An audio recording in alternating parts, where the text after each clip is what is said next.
ბახ და გლიჯე ტორტი. ტკბილი პოდკასტი იქნება დღეს. თუ ავათხარ ტკბილი, თუ სტუმარი მოვიდა ტკბილი. კიდე მომინდება. მე ვეძახი მსუბუქ ნარკოტიკს. აქვს თუ არა შაქრის მოხმარების დიდ დოზებს ნაბახუსევის ეფექტი მეორე დილას? აქვს. კოტე, ცია ტკბილს მოერიდე, მაგრამ თუ ძალიან მოგინდება, თუ მე უკვე ვიწყებ, არა კაცო, შავი შოკოლადი არ მინდა, მე მინდა რძიანი შოკოლადი. როგორ შეიძლება განასხვაოს ადამიანმა ეს ჩვეული ტკბილის მოხმარება თუ რაღაცა ფიზიოლოგიური, ხო? პირველი 6 დღეა ყველაზე რთული. შაქარიო ასე ამბობენ აჩქარებსო დაბერების პროცესებსო. ეს იწყებს იმ პასტოზურობას, სახის ოვალის შეცვლას. მოვიტყუოთ თავი, რომ თავს ჭამარა შაქარს არა და მე ყავისფერ შაქარს ვიყრი თეთრს არა.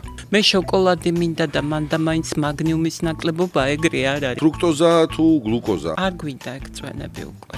ყველამ გავიგეთ, რომ არ არის კარგი. რატო არის კავშირში, აი კონკრეტულად მუცლის ცხიმი და ბარძაყების ცხიმი ესე შაქართან? ის ცხოვრების ხარისხს ისე გვიქვეითებს, რომ ხანდახან აუტანელი ხდება ჩვენი ყოფა რა.